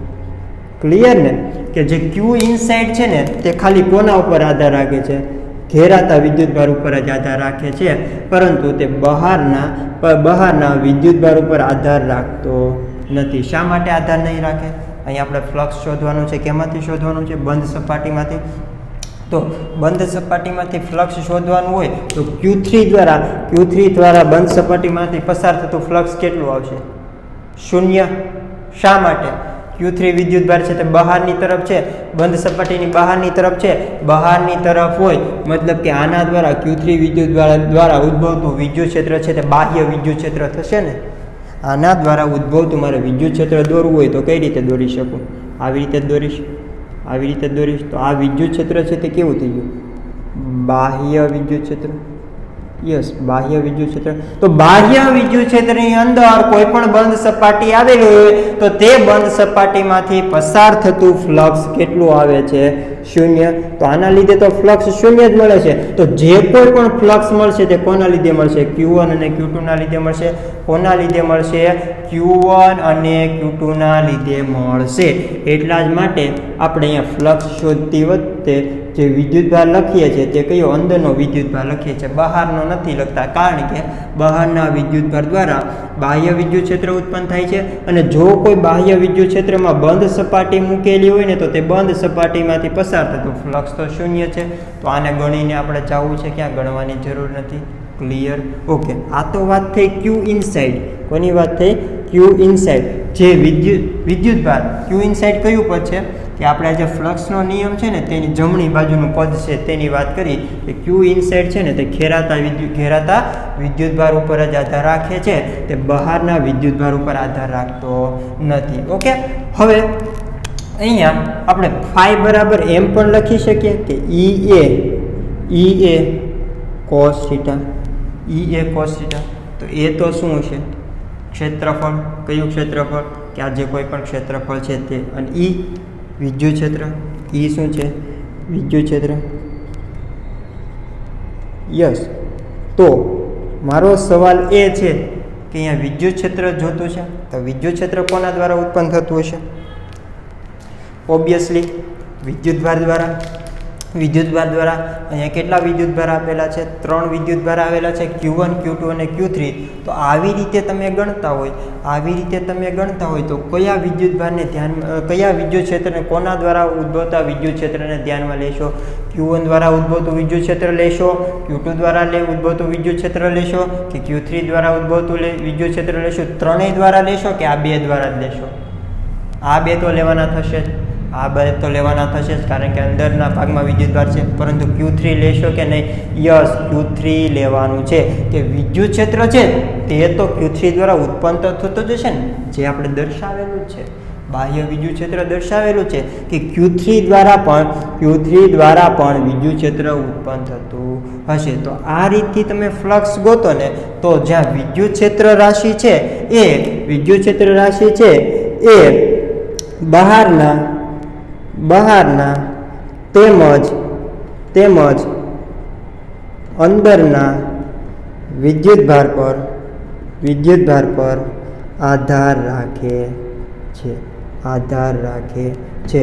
તો આના ઉપરથી હું કહેવા શું માંગતો હતો કે આ જે Q ઇનસાઇડ છે ને તે ખાલી અંદરના વિદ્યુતભાર ઉપર આધાર રાખે છે. Q ઇનસાઇડ છે તે ખાલી અંદરના વિદ્યુતભાર ઉપર આધાર રાખે છે, તે બહારના વિદ્યુતભાર ઉપર આધાર રાખતો નથી. જ્યારે phi બરાબર EA cos θ નું સૂત્રનો ઉપયોગ કરીએ તો જ્યાં વિદ્યુત ક્ષેત્ર છે તે કોના દ્વારા ઉત્પન્ન થતું હશે? તે છે તે બહારના વિદ્યુતભાર તેમજ અંદરના વિદ્યુતભાર ઉપર આધાર રાખે છે. તો અહીંયા વિદ્યુત ક્ષેત્રની વખતે Q1, Q2 અને Q3 ત્રણેય વિદ્યુતભારને ધ્યાનમાં રાખવાના રહેશે. સમજાય છે કે નથી સમજાતું? ઓકે, હવે હું મારો સવાલ એક એક્ઝામ્પલ હું તમને એમ આપું કે માની લો કે બંધ સપાટીની અંદર ડાયપોલ છે, બંધ સપાટીની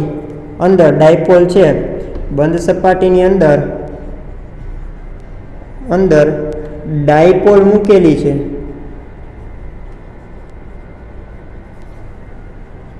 તો તે બંધ સપાટીમાંથી પસાર થતું ફ્લક્સ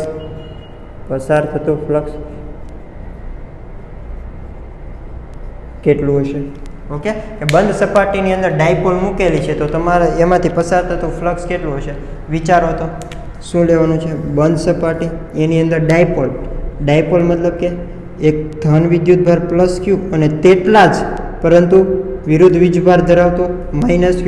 તો આ ડાયપોલ થઈ ગઈ, તે બંધ સપાટીની અંદર મૂકેલું છે તો આમાંથી પસાર થતું ફ્લક્સ phi બરાબર શું લખી શકીએ? Q inside by epsilon 0. Q inside અંદરનો વિદ્યુતભાર કેટલો છે? પ્લસ Q અને માઇનસ Q, પ્લસ Q અને માઇનસ Q. તો ટોટલ વિદ્યુતભાર તો કેટલો થઈ ગયો? શૂન્ય થઈ ગયો. તો કેટલું આવશે વિદ્યુત ફ્લક્સ? શૂન્ય આવશે. તો અંદરના વિદ્યુતભાર ઉપર આધાર રાખે છે કે અંદરનો વિદ્યુતભાર કેટલો છે. તો ડાયપોલ માટે કુલ વિદ્યુતભાર તો કેટલો હોય છે? શૂન્ય જ હોય છે. તો અંદરનો વિદ્યુતભાર શૂન્ય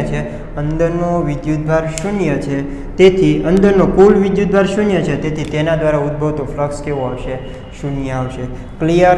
સમજાઈ ગયું? ઓકે, ચલો નેક્સ્ટ લખી નાખો, છાપી નાખો, દાબી નાખો.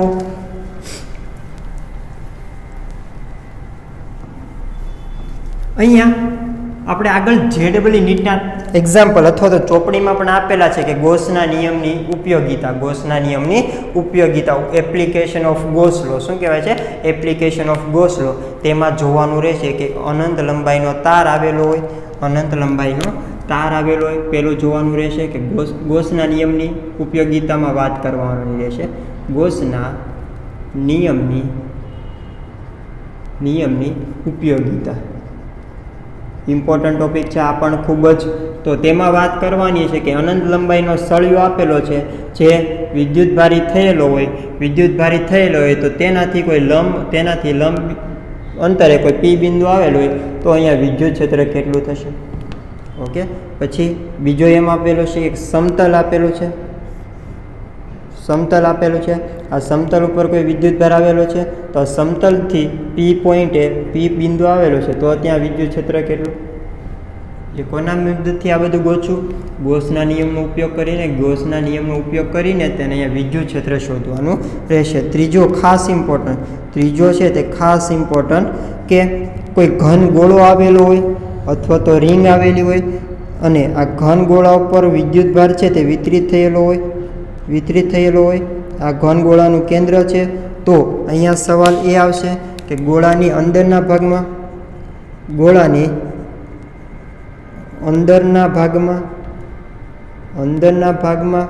વિદ્યુત ક્ષેત્ર E બરાબર કેટલા અને ગોળાની બહારના ભાગમાં E બરાબર કેટલા. ઓકે, આ છે તે આપણા ગોસના નિયમની ઉપયોગિતા છે, તેમાં ઉપયોગ કરશું. તો આ દરેક કિસ્સામાં શું કરવાનું થશે ખબર, કે ગોસિયન પૃષ્ઠ વિચારવાની થશે, કે જરૂરી નથી કે તમારી પાસે બંધ સપાટી હોય જ. શું કહું છું કે જરૂરી નથી તમારી પાસે બંધ સપાટી હોય. ગોસનો નિયમ છે તે કોના માટે લાગુ પાડી શકીએ છીએ, કે બંધ સપાટી માટે જ લાગુ પાડી શકીએ છીએ. પરંતુ ક્યારેક જરૂરી નથી કે તમારી પાસે બંધ સપાટી હોય. ત્યારે શું કરવાનું, કે બંધ સપાટી આપણે વિચારી લેવાની, અથવા તો બંધ સપાટી બનતી હોય તો કંઈ પ્રશ્ન છે નહીં. તો એ જે બંધ સપાટી હોય ને તેને શું કહેવામાં આવે છે, ગોસિયન પૃષ્ઠ કહેવામાં આવે છે. શું કહેવામાં આવે છે, ગોસિયન પૃષ્ઠ અથવા તો ગોસિયન સપાટી કહેવામાં આવે છે. ચલો, તો ટોપિક ક્યાં પહોંચ્યા હતા આપણે, 1 4 થી 5 છે તો ગોસિયન સપાટી. તો ગોસનો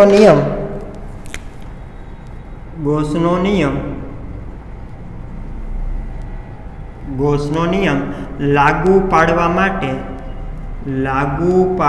માટે વિચારેલી બંધ સપાટીને ગોસિયન સપાટી કહેવામાં આવે છે. શું કહેવામાં આવે છે, ગોસિયન સપાટી કહેવામાં આવે છે. ક્લિયર? ઓકે, ચલો, આ તો થઈ ગોસિયન સપાટીની વાત થઈ. નેક્સ્ટ જો કે 6. યસ, કે આ જે ગોસનો નિયમ છે તે કુલમના વ્યસ્ત વર્ગના નિયમ છે તેના ઉપર આધાર રાખે છે. કે ગોસનો નિયમ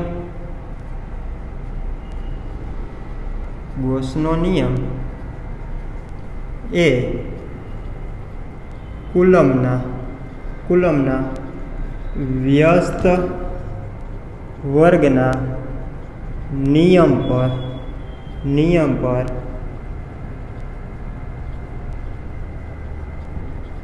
આધાર રાખે છે. ઓકે, તો અહીંયા આપણે ગોસના નિયમના અગત્યના મુદ્દાઓ છે તે કમ્પ્લીટ થઈ છે. હવે આના આધારિત JEE નીટ માટે થોડા કોન્સેપ્ટ જોઈ લઈએ.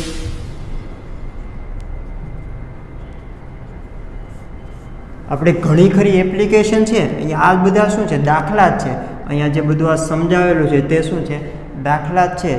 રેડી? આ ચોપડીમાં આપેલું નથી, ત્યાં તો ખાલી એક વાક્ય જ લખી નાખેલું, ત્યાં સમજાવેલું હોતું નથી. ચલો, તો JEE નીટ માટે એક્ઝામ્પલ 1, હું એક લંબચોરસ લઉં છું. લંબચોરસની મધ્યમાં કોઈ +Q વિદ્યુતભાર મૂકેલો છે. તો સવાલ એ કે આ લંબચોરસમાંથી પસાર થતું ફ્લક્સ કેટલું હશે? લંબચોરસમાંથી પસાર થતું ફ્લક્સ કેટલું હશે? તો લંબચોરસ મૂકેલું છે, યસ, તેના કેન્દ્રમાં શું છે, +Q વિદ્યુતભાર મૂકેલો છે, યસ. તો પહેલાં તો શું કરવું પડે, આ લંબચોરસ છે તે બંધ સપાટી છે, બંધ સપાટી નથી. પહેલાં તો શું વિચારવાનું, કે આ વિદ્યુતભાર છે તે લંબચોરસની અંદર છે, યસ, કે થોડો ઘણો આપણને લંબચોરસની અંદર દેખાય છે. પરંતુ લંબચોરસ છે તે બંધ સપાટી નથી. વિદ્યુતભાર તો અંદર છે જ ત્યાં, પરંતુ લંબચોરસ છે તે બંધ સપાટી નથી. તો ગોસનો નિયમ ક્યારે લાગુ પાડી શકાય છે? ગોસનો નિયમ ક્યારે લાગુ પાડી શકાય છે? લાગુ પાડવા માટે બંધ સપાટી વિચારવી પડશે, જેને શું કહેવાય છે, ગોસિયન સપાટી કહેવામાં આવે છે. તો અહીંયા ગોસનો નિયમ લાગુ પાડવો હોય તો આપણે બંધ સપાટી વિચારવી પડશે. કેવડી? કે અહીંયા જેટલી છે એટલી જ ઉપરની દિશામાં બંધ સપાટી વિચારી લો, યસ. તો હવે શું થઈ ગયું, કે આટલી બંધ સપાટી દ્વારા ઘેરાતો વિદ્યુતભાર Q ઇનસાઇડ બરાબર કેટલા છે, +Q છે. Q ઇનસાઇડ બરાબર +Q છે. તો ફ્લક્સ કેટલું આવશે, ફ્લક્સ ફાઈ બરાબર કેટલું આવશે, આટલી સપાટી દ્વારા Q ઇનસાઇડ બાય ε0, તો Q બાય ε0. ક્લિયર? પરંતુ આપણે શોધવું છે કોના લીધે? આ તો આખાને લીધે આવેલો ને, કોના લીધે? આખી સપાટીને લીધે Q બાય ε0 છે. આપણે તો આના લીધે જ શોધવું છે. તો ફાઈ બરાબર શું આવશે, Q બાય 2ε0. આના કરતાં અડધી ક્ષેત્ર રેખાઓ છે તે આમ વહી ગઈ હશે. ફ્લક્સ છે શું, ક્ષેત્ર રેખાઓની સંખ્યા છે, અને અડધી છે તે ક્યાં આવી છે, નીચેની દિશામાં આવી છે. સમજાઈ ગયું? ક્લિયર? તો આ જે છે એ તો ગણવાનું નથી, આપણે તો આટલામાંથી જ ગોતવાનું છે. આ ટોટલમાંથી Q બાય ε0 છે, તો અડધી રેખા તો ઉપર વહી ગઈ, તો અડધી નીચે આવે છે, તો આટલામાંથી કેટલું હશે, Q બાય 2ε0. યસ, સમજાઈ ગયું? ચલો નેક્સ્ટ.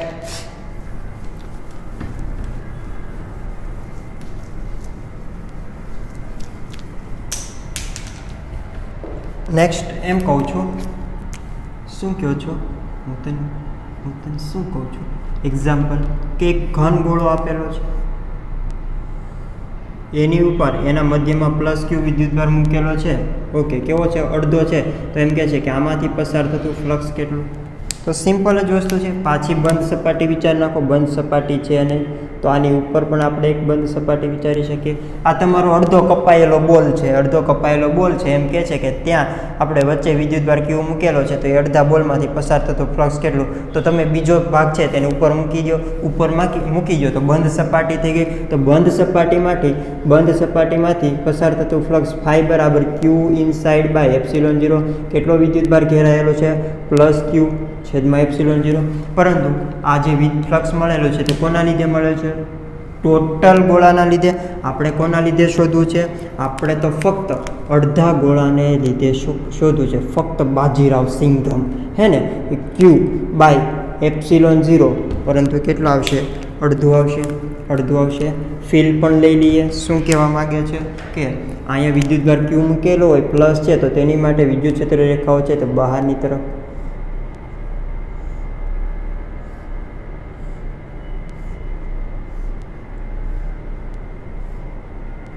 આપણે ખાલી કેટલામાંથી શોધવું છે?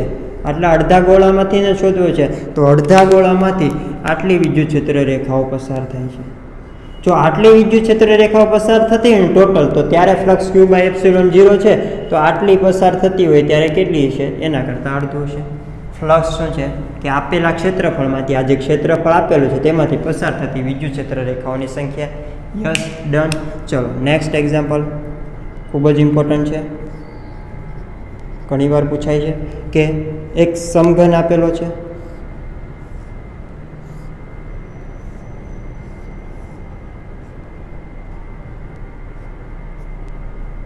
ઓકે, ના સમઘનના કેન્દ્ર ઉપર કોઈ કે આ જે સમઘનનો એક છેડો છે ત્યાં પ્લસ ક્યુ વિદ્યુતભાર મૂકેલો છે.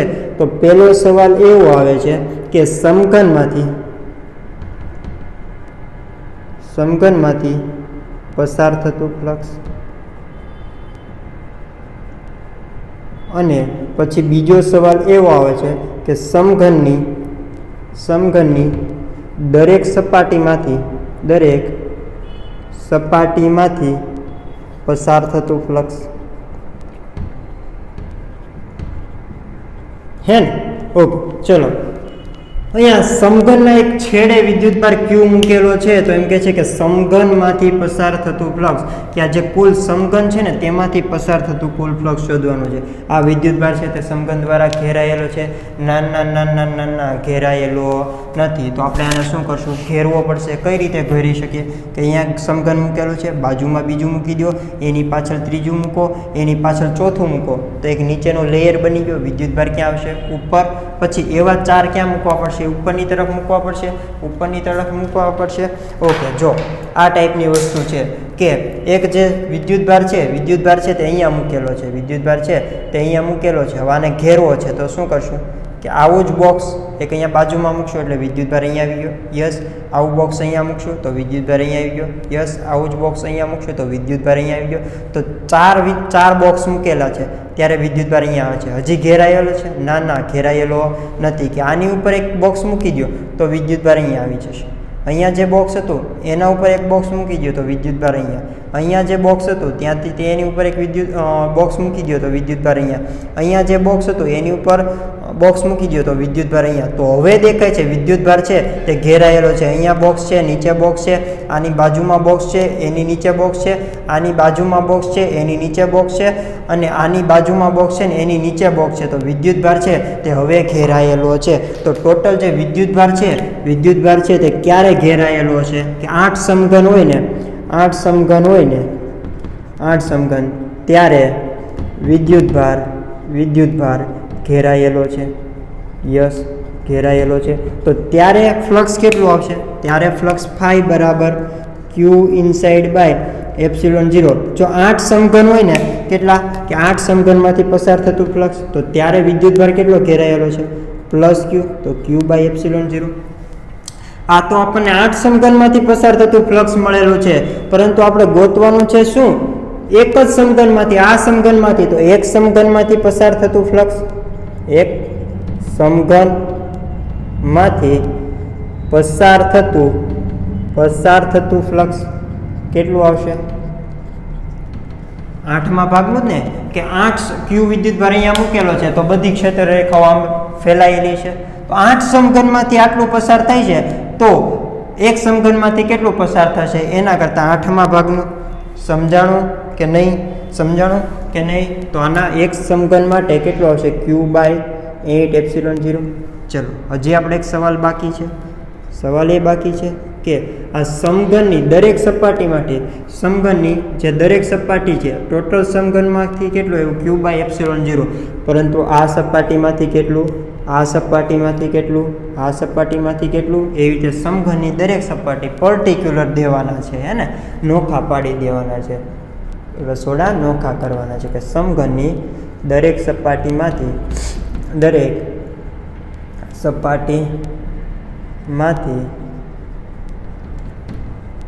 પસાર થતું ફ્લક્સ કેટલું આવશે કે એક સમઘન છે તેમાંથી કેટલો પસાર થાય છે Q/8ε0 એક સમઘનમાંથી Q/8ε0 છે તો સમઘનને કેટલી બાજુ હશે 6 બાજુ હશે તો દરેક બાજુમાંથી કેટલું થશે કે Q/8ε0 તો હતું અને 6 બાજુ છે તો આના કરતાં છઠ્ઠા ભાગનું યસ નહીં આ વસ્તુ છે તે ખોટી પડશે શા માટે ખોટી પડશે વિચાર કરો કે વિદ્યુતભાર છે તે અહીંયા મૂકેલો છે તો સમઘનની કેટલી આ વિદ્યુતભાર અહીંયા મૂકેલો હોય ત્યારે સમઘનમાંથી ટોટલ કેટલું ફ્લક્સ પસાર થાય છે એક સમઘનમાંથી પસાર થતું ફ્લક્સ ક્યુના છેદમાં 8ε0 યસ કે આના દ્વારા આખા સમઘનમાંથી કેટલું થશે Q/8ε0 પરંતુ એક બાજુમાંથી કેટલું આવશે તો તમે શું કર્યું કે 6 બાજુ છે તો આના કરતાં છઠ્ઠા ભાગનું કરી નાખો પરંતુ એ વસ્તુ ખોટી પડશે શા માટે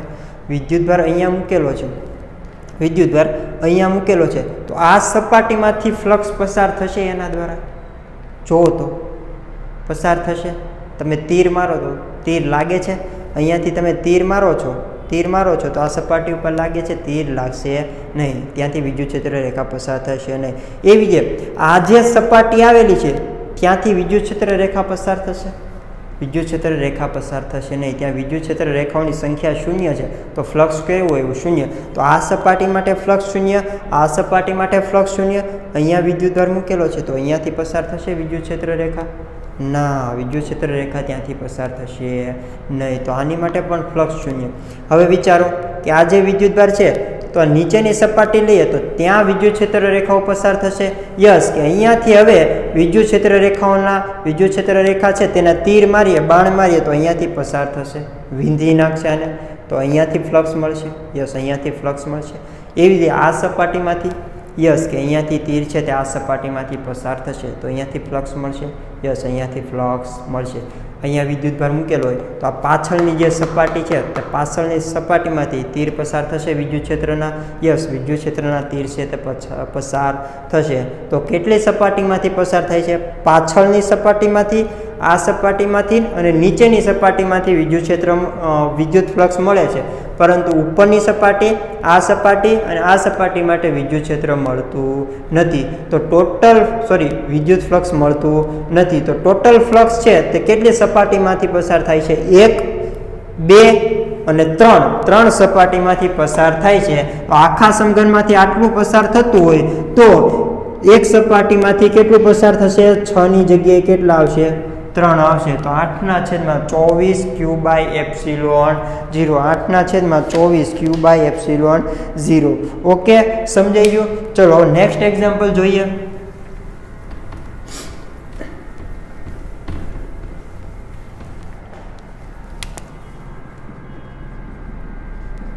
કે એક સમતલ આપેલું છે શું આપેલું છે સમતલ સમઘન નહીં સમતલ આપેલું છે તો આ સમતલમાં છે ને સમતલથી કોઈક ઉપર ક્યુ વિદ્યુતભાર છે તો આ સમતલમાંથી પસાર થતું ફ્લક્સ ફાઈ બરાબર કેટલું સમતલમાંથી પસાર થતું ફ્લક્સ ફાઈ બરાબર કેટલું ઓકે શું કહે છે કે કે આ જે સમતલ છે ને આવડું આ સમતલ, ઓકે, આ બધું ભૂલી જાઓ. આ સમતલ છે ને ત્યાંથી અહીંયા કોઈ વિદ્યુતભાર ક્યુ આવેલો છે, તો આ સમતલમાંથી પસાર થતું ફ્લક્સ કેટલું? તો શું કરશું? આ ક્યુ વિદ્યુતભારને ઘેરી લેવાનો. કઈ રીતે ઘેરી લેશો? કે આવું બોક્સ જ બનાવવું પડશે.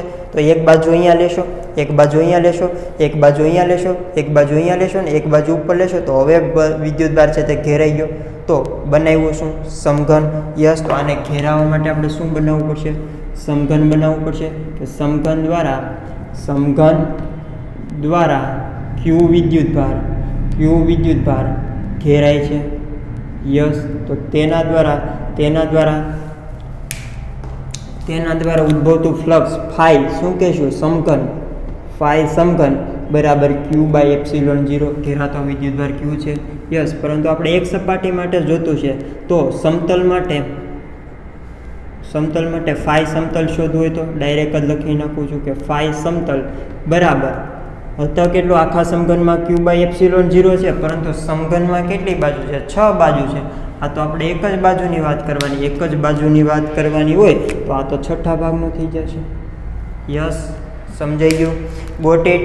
સમજાઈ ગયું? તો અહીંયા ગોસના નિયમ છે તે આપણે સમાપ્ત કરીએ છીએ. હજી પિક્ચર બાકી છે કે ગોસના નિયમની ઉપયોગિતા જોવાની છે, જે ખૂબ જ ઇમ્પોર્ટન્ટ છે, વારંવાર કહું છું. ઓકે, તો તૈયારી ચાલુ રાખો. હા, અને ક્યાંય જાતા નહીં, આવવાનું છે પાછું. અને તૈયારી ચાલુ રાખો. જો તમને અમારો કન્ટેન્ટ પસંદ આવતો હોય, ટીચિંગ સ્ટાઇલ પસંદ આવતી હોય તો તમે અમારી જે ચેનલ છે સાયાટ એડ્યુકેર તેને સબસ્ક્રાઈબ કરી શકો છો. અને કોઈક મહાન વ્યક્તિએ કીધેલું છે કે જ્ઞાન વહેંચવાથી વધે છે.